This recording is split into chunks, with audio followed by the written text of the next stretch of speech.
வணக்கம். நாம் முன்னோர்கள் விட்டு சென்ற வர்ம புள்ளி பார்த்துட்டு வரோம். 108 வர்மம். இன்று நாம பார்க்க போறது 69வது வர்மத்துல 3வது வர்மத்தை பார்க்கிறோம். 69ல 4 வர்மங்கள் இருக்கு. நேற்று அதுக்கு முன்னா நாள் 2 வர்மத்தை பார்த்துட்டோம். இன்னைக்கு 3வது வர்மத்தை பார்க்கிறோம். இது பேரு என்னன்னா முன் தொடை மைய வர்மம். முன்னாடி பக்கம் இருக்கு.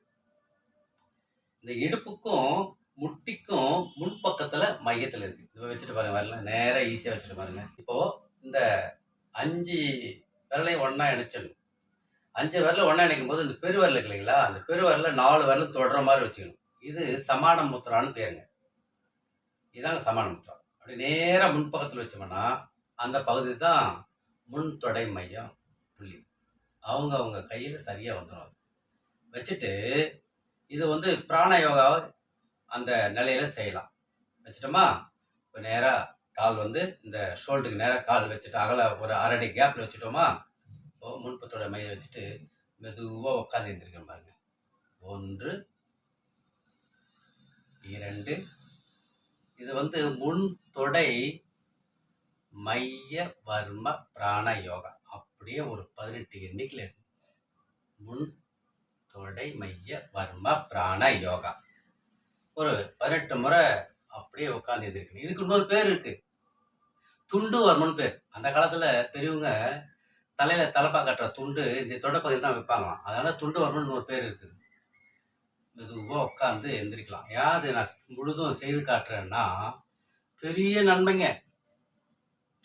இடுப்பு பகுதி, கீழ் முதுகு வலிக்கு சிறந்த வர்ம பிராணயோகா, துண்டு வர்ம பிராணயோகான்னு சொல்றாங்க. அதை வர்ம பிராணயோகால சிறந்த வர்ம பிராணயோகா முன்தொடை மைய வர்ம பிராணயோகா. இடுப்பு வலி, இந்த வர்மத்தை செஞ்சுட்டு யாருக்கெல்லாம் இந்த கீழ் முதுகு வலி இருக்கிறதோ, யாருக்கெல்லாம் நடக்க இயலாம இருக்கிறாங்களோ, இருக்க முடியாம இருக்காங்களோ, கொஞ்ச நேரம் நிற்பாங்க, முடியாது உட்காந்துருவாங்க. கொஞ்ச நேரம் நடப்பாங்க, இந்த இடது காலம் மட்டும் மறுத்து போயிடும்.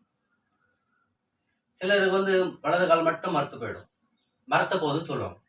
கால் மெத்த மாதிரி இருக்கும், விரல் வீக்க இருக்கும், கால் வீக்க இருக்கும். பெரிய வர்மம் அது. எல்லாருமே செய்யலாங்க. அதை இருக்கிறவங்க எல்லாருமே செய்யக்கூடிய வர்மம் இந்த துண்டு வர்ம பிராணயோகா. அழகா உட்காந்துட்டு ஒரு 18 முறை காலையில் எந்திரிச்ச உடனே இந்த வர்ம புள்ளி செஞ்சிடணுங்க. எல்லாருமே ஹோம்ஒர்க் மாதிரி செய்யணுங்க. அதை இந்த புள்ளியை இயக்கவும், இந்த இடுப்பு பகுதி, கால் பகுதி, சையாட்டிக் நர்வ் டிசார்டர் அனைத்தையுமே சீராக்கவும் நம் நலம் நம் கையில். அன்புடன் உங்கள் ரவிவர்மன்.